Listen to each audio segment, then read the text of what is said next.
Good morning everyone. Today we are going to see what is there in the development of seed, how the seed got developed in case of monocot and dicot plant, and what are the function of the seed, what are the structures which are present inside the seed and how they are performing their work.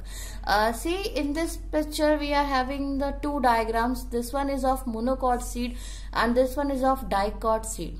So when we are studying about the parts of the seed and their function, then we have found that the seeds and the fruits, these are basically formed by the fertilization.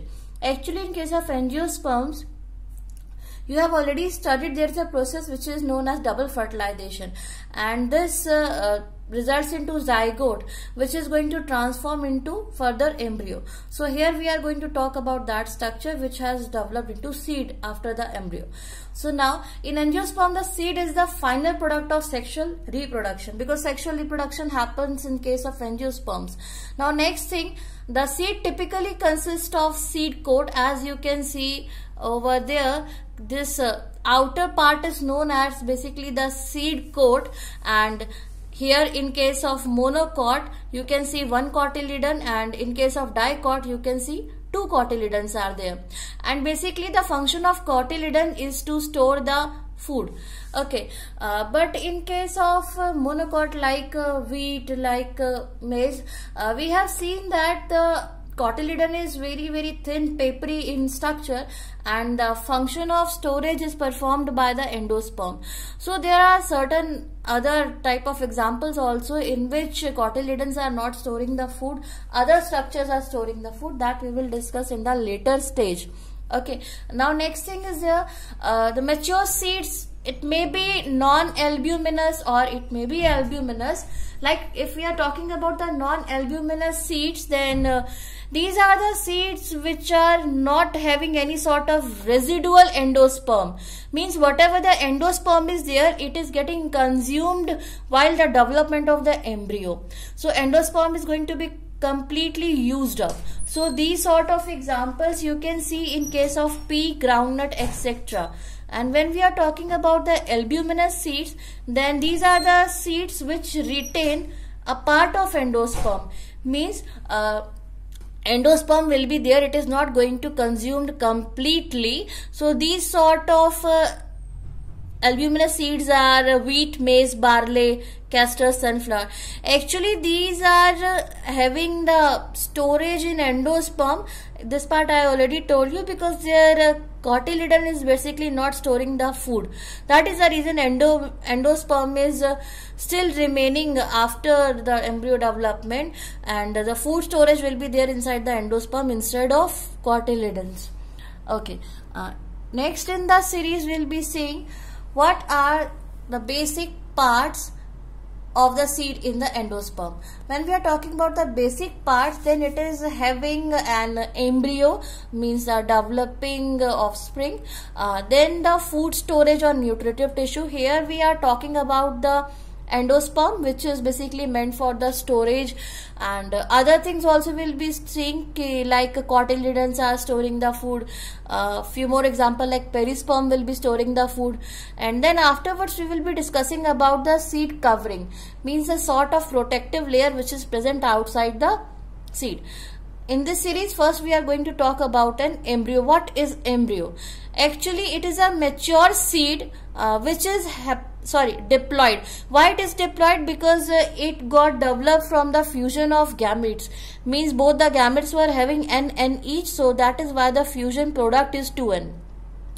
Now which is termed over here as an embryo, and it has already developed from the fertilized egg or zygote. Okay, now next thing, the embryo can be distinguished from the other major parts of the seed based on the component parts. For example, if we are talking about the embryo, then this one is a developing embryo. Now we will be discussing about the part of the embryo.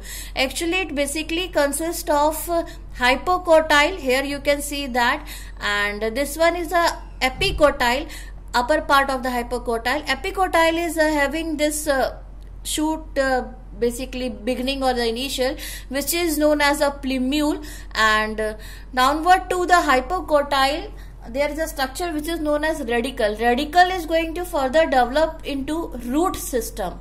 So when we are talking about the epicotyle, it is basically tiny shoot from which the entire shoot, basically the aerial part, is going to be developed, and the growing tip of the epicotyle, this one, the leafy structure you can see, is a plumule. Okay, and downward to that one, hypocotyle is basically the zone of transition in between the this one shoot and root. So this hypocotyle is a basically transition zone in between the root and shoot. Okay, remember this thing. And when we are talking about the radicle, this is the part which is going to develop into basically root system. Okay, and then these are the two cotyledons which you can see over here, and here is the one cotyledon in this one.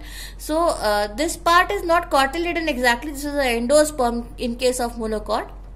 Okay, so cotyledons, when we are talking, these are basically the specialized seed leaves, and which is going to develop from the plumule, and it is a single in most monocots, and when we are talking about the dicots, then it will be 2 in number, like bean seed, like gram seed, and for this example you can consider wheat or rice. Okay, so now next thing, monocot means only one cotyledon, while the dicot means having the 2 cotyledons. Now next is here ki the second point we will be discussing. Earlier we have discussed what is embryo. Now the thing we are going to discuss ki who is going to keep the stored food or the nutritive material. So the basically when we are talking about the food in the seed, the then storage food is basically in the form of carbohydrate, fats, protein. These are the things which we are getting from the seeds, and this stored food may be found in the following parts, like endosperm. As I told you, in case of most of the monocots, basically like wheat, the endosperm is going to store the food. And when we are talking about the dicot, then cotyledons. In other also, a few more examples I will give you. The perisperm is going to store the food. So before proceeding, let's see what is this perisperm. See, this one is the cotyledon you can see, and here this one is a micropylar, and this one is basically the nucellar region. So surrounding the nucellar region or the nearby, this tissue is known as basically the perisperm, the sort of peripheral tissue of the nucellus. So this is sometime also going to store the food. So the perisperm, this you have to learn, or this is an important point. The perisperm is also storing the food, and it is a storage tissue that originate from the nucellus. Remember these sort of things will be there in your competitive exam. That is why you have to focus more on all these sort of things. So thus just like other parts of the seed other than the endosperm, it has a diploid chromosomal content. This part I already told you. Endosperm is also basically, when we are talking about endosperm, when we have discussed, it was a 3n in number. Okay, now we are talking about the perisperm. Perisperm is basically 2n in number. Okay, like the zygote. Okay, next thing, when we are talking about the examples in which these are found, then basically these are found in Amaranthaceae, Amaranthus family, Chenopodiaceae, goosefoot family, and Caryophyllaceae, pink family. Okay, now it is usually digested by the endosperm. When we are talking about the perisperm, this perisperm is usually digested by the endosperm during the seed development is going on. Okay, now in this the last part, when we are going to discuss about the coverings, means the protective layer of the seeds. Okay, among this category we will be seeing what sort of covering, like layers or the protective sheet which is present outside the seed.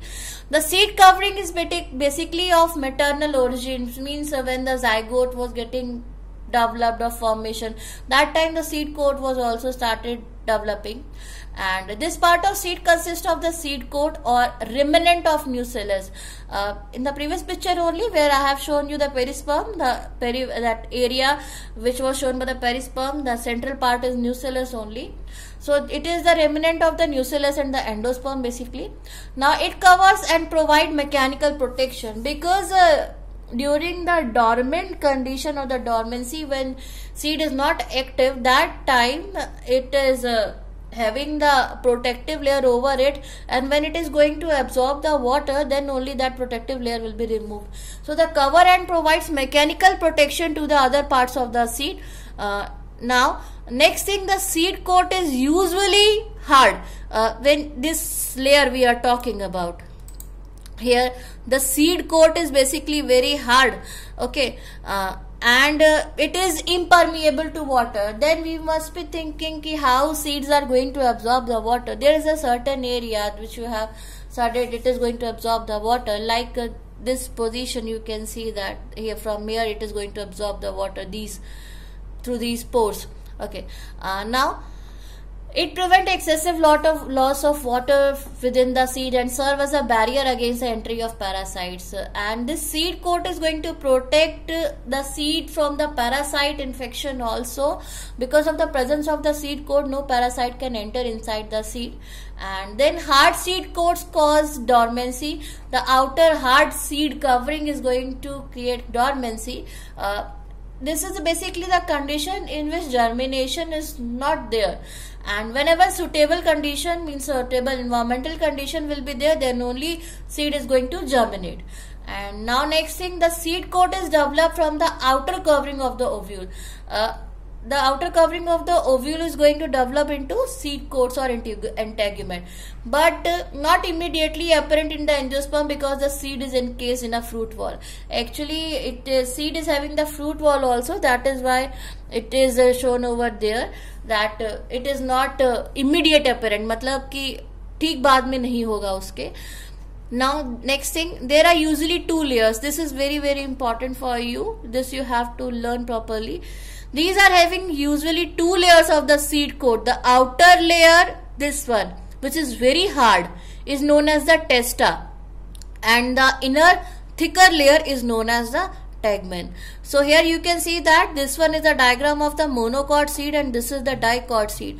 And in case of monocot seed, this basic major part has taken by the endosperm, and the downward very small area is having all the structure of the embryo. Like here is the plumule, this one is the radicle, and this is the sheath covering coleryza. Basically this part is going to grow into radicle, and here this is the part which is covered with the coleoptile. This is the shoot beginning, that is why it is known as plumule. So here you can see that this entire structure is very small in structure, and these cotyledons are very small. So basically storage part is taken by the endosperm. And here this one is the seed coat, and outer one, this alluron layer is also there, which is proteinaceous in nature. And now in this one you can see that basically testa and tegmen outer coverings are there, and they are having 2 cotyledons, and the central part of this is known as basically embryonal axis, in which you can see the embryonal part like radicle, plumule, epicotyle, hypocotyle. This is applicable for both the cases. Okay, so this is all about the seed.